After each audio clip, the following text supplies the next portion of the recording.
Ang dami pa talagang hindi makaintindi. Ito, panoorin ninyo, ha? Ang daming hindi makaintindi. Patay na ang impeachment ni VP Sara. Pero buhay pa ang bangayan ng Senado at Kamara. Para sa mga bumotong i-archive ang articles of impeachment, politika lang naman daw ang nasa likod ng reklamo. Pero sa ilang kongresista, tinakbuhan lang ng mga senador ang kanilang mandato. Narito ang agenda report ni Hannah T. Live mula sa Senado. Hannah. Pinky, bonjing kung tawagin ni Senator Amy Marcos ang isang kongresistang nakinabang umano sa impeachment. Isa yan sa mga matitindi niyang binitawang salita ng bumoto ng resounding yes kahapon sa pag-archive sa impeachment complaint laban kay Vice President Sara Duterte. Yes, Mr. President. Patay na ang impeachment case ni Vice President Sara Duterte. Sa botong 1941, opisyal nang inarchive ng Senado ang impeachment complaint ng adherence sa Supreme Court ruling na unconstitutional ito. Isa sa mga pumabor ang presidential sister na si Senator Amy Marcos. Bukod sa kanyang resounding yes, binatikos pa niya ang House of Representatives. Bakit naman ngayon ay naging tagabantay na lamang sila ng humihiyaw na dambuhalang sanggol? Ginawa ng bonjing na armas ang impeachment. Hindi pinangalan. Grabe, ano? Bonjing. Sino kaya yung bonjing na yun? Paki-comment nga po dyan. Kung sino yung bonjing na yun? Na ng senadora kung sino ito, pero sinundan niya ng matinding pasaring sa Kamara. Ano kaya kung yung speaker nyo na lang ang paltan nyo? Yon! Kaya nyo yan? Sino sang ayon? Palitan na lang yung speaker. Hindi, alam mo, ito gusto ko lang i-komento ito. Sa totoo lang mga kababayan, I really don't understand. Kanina ko pa iniisip, habang nagkakape tayo ng masarap, iniisip ko, si Marcos makakabawi siya sa lahat ng kapalpakan niya. Makakabawi siya. Kasi may 3 taon pa siya kahit papaano. Sabi mo ng 2. Kasi yung last year, ano na yan, kampanya na talaga yan. So sabi mo ng 2 taon, kaya niyang bawiin yung nasira niyang mga pangako, yung kapalpakan niya, kaya niyang bawiin yan. Kung sana, hindi niya ginawang speaker this time si Speaker Romualdez. Kasi talagang, alam mo, kahit, kita niyo naman, di ba? Kahit yung mga kaalyado nila, alam na kaya bumabagsak itong gobyerno to dahil sa kanyang pinsan. Ano ba mga issue? Blanco sa budget. Yung mga flood control na kung saan siya napunta. Alam naman po natin yung mga insertion na yan, kanino nang galing. Sa mga mambabatas yan. Di ba? Kaya nga meron silang sacrificial lamb na yun ang tinanggal. Hindi ko na papangalanan yun. Kasi nga po, alam natin na nagkaroon talaga ng katarantaduhan. Ang hindi ko magets, ba't hindi niya matanggal bilang speaker etong si Tamba? Ang isa lang ang naiisip ko, may hawak si Tamba na hindi kaya ni Marcos gawin or else pwede siyang ilaglag ni Tamba. Yun lang ang nasa isip ko. Kasi, ewan ko hindi lang pala isa, 2. Or nakikinabang siya sa mga ginagawa ni Tamba. Ano sa tingin ninyo? Cheap political trick ang tawag ni House Deputy Majority Leader Zia Alonto Adyong dito. Anya, kesa atakihin ng Kamara, mag-focus na lang daw ang senadora sa trabaho nitong maglitis ng impeached officials at huwag takbuhan ito. Sabi naman ni House Senior Deputy Speaker J.J. Suarez, walang sino man ang pwedeng magdikta sa kanila kung sino ang dapat mamuno sa Kongreso. Pero paliwanag ng senadora, nararapat lang daw na i-mention niya sa explanation of vote ang issue sa Kamara kahapon. Politika naman talaga at ambisyon ng isang dambuhalang sanggol. So hindi lihis sa usapin ang sinabi ko. May chismis umano siyang natanggap na may ilang kongresistang tutol sa liderato ni House Speaker Martin Romualdez na na-re-elect ng buksan ng 20th Congress nitong Hulyo. Maraming abangers, di ba? Sino ba nagsabi nun? Maraming nag-iintay. Pero hindi dumating. Ang bas-bas, yun ang problema. Ang tanging botong inaantay ay yung boto ng Malacanang. Nang tanungin ko Yon. So, ibig sabihin, Ma'am Senator, Madam Senator, yung kapatid mo may kasalanan. Oh, wag mo nang ano yun, deny yun. Sabi mo nga nakabang na eh. Kasi ganyan naman talaga eh. Di ba nangyari na rin yan kay Pangulong Duterte noon? Kung nag-antay lahat hanggang may tumawag last minute. Di ba? Hindi ko na lang babanggitin. Pero ganito rin nangyari dito, nag-aantay na last minute hanggang walang dumating mula sa Malacanang. O sino ba sa Malacanang? Alam naman si Yusek Claire. Ano ya? Hindi. So, kasalanan ng kapatid mo yan. Kaya ako sa'yo, magkaroon ka ng heart-to-heart talk sa kapatid mo. Salbahin nyo kamo yung gobyerno, pati itong bansa natin, kung tanggalin nyo si speaker bilang isang speaker. Hindi, yan lang talaga yan eh. kung ganun na ba kalalim ang hidwaan sa pagitan ng magpinsang Marcos at Romualdez, sagot ni Senator Amy. Wala namang personal dito, wala namang family feud, kanino man, kung si Bongbong man, si Lisa man, si Speaker, pati si Toby, walang family feud. Ang issue talaga politika at prinsipyo. Yan ang problema kay Amy. Lagi niya pa rin nililigtas yung kapatid niya. Yan ang problema ko. Yan ang mabigat kong problema kay Amy. Yung mga bitaw niya, okay sana. Yung mga sinasabi niya, mga hearing niya, okay sana. Yung mga support niya ka mga Duterte, okay sana. Pero yung lagi mo nalang inililigtas ang pamilya ninyo.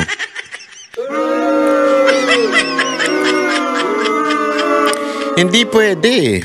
Hindi talaga pwede. Kung talagang ikaw ay sincere, itodo mo na, isagad mo na. Ikaw na nga nagsabi, walang tawag na nanggaling sa Malacanang. Sino may kasalanan? Kapatid mo. Di ba? Diretsoy mo na. Kasalanan ng kapatid ko to, Kung may bonjing. Ay. Maraming naghihirap sa ating taong bayan. Pagdating sa impeachment, kumpiyansa ang senadora na malabo nang magbago ang isip ng SC, kaya dapat lang ang archival ng mga reklamo. Ibig sabihin, pinatay ito dahil nga immediately executory ang desisyon ng Korte Suprema. Mas maganda raw yan sa hinaing motion to table ni Senate Minority Leader Tito Soto para hindi magkaroon ng constitutional crisis. Patay na pwedeng buhayin. So kung tinable, buhay yon na pwedeng patayin. Bumuhos ang disappointment sa oposisyon matapos ang naging pagboto. It is our institution which, in the words of colleagues, killed the articles of impeachment.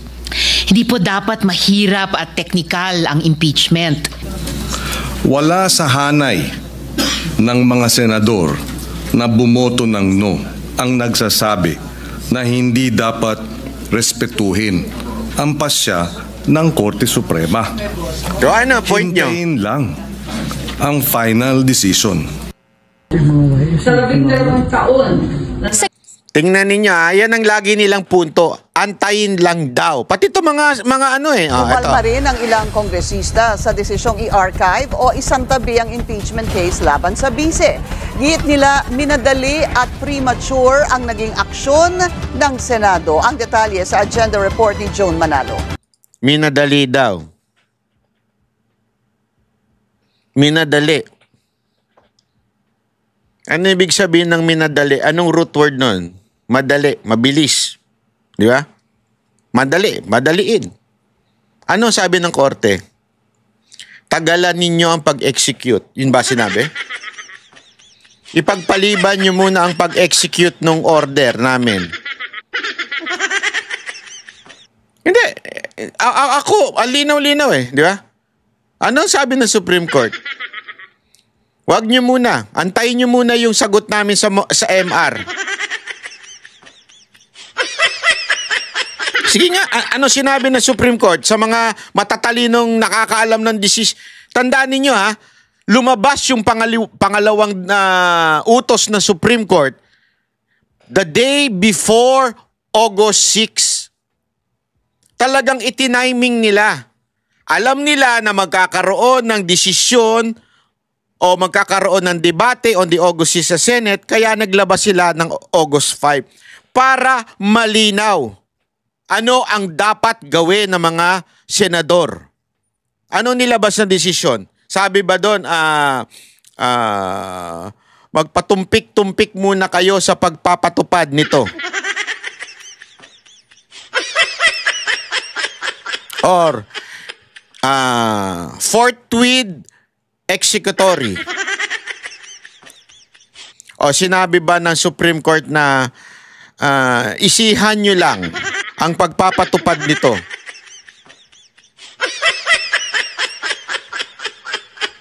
O sabi ng mga kababaihan, take it slow.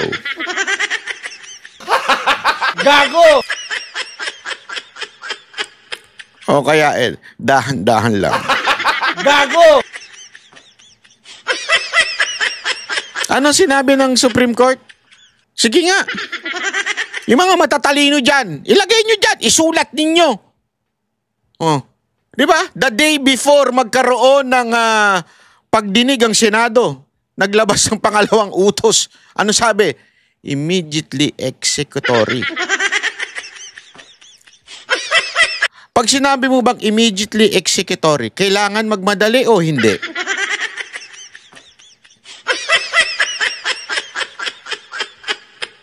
Tingnan natin. Basa. Ayan.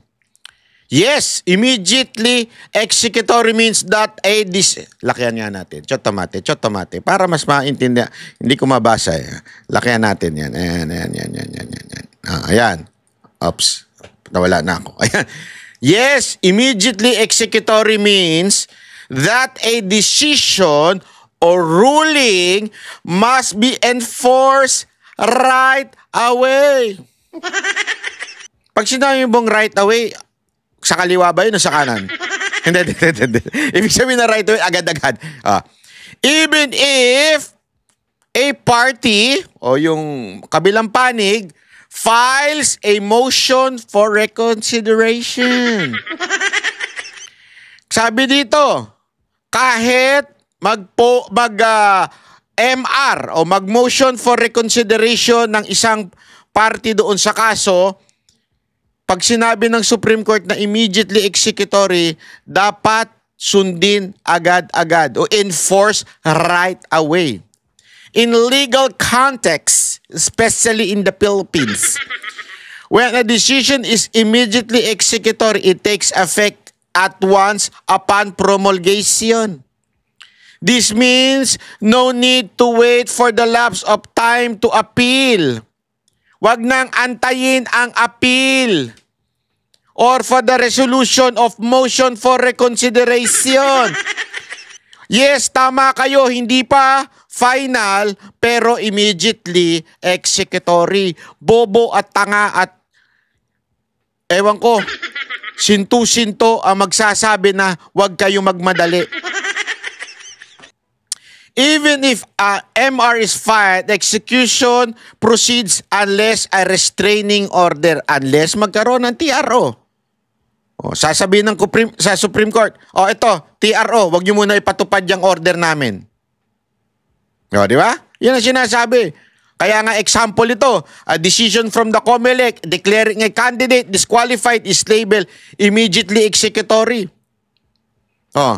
Ibig sabihin nun, yung disqualification is effective immediately. Even if the candidate files an MR. Nakita natin yan sa mga desisyon ng COMELEC. Diba?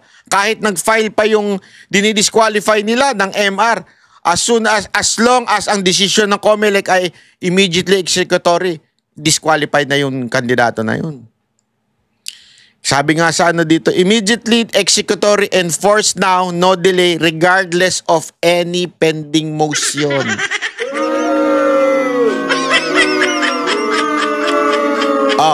Tanungin ko kayo uli sa mga matatalino dyan. Pag sinabi mo bang immediately executory, according to our study, kailangan ba agad-agad ipatupad? Kailangan bang magmadali? O magpalumbay-lumbay muna at magpa-easy-easy, magpa-kuya-kuya-kuy muna?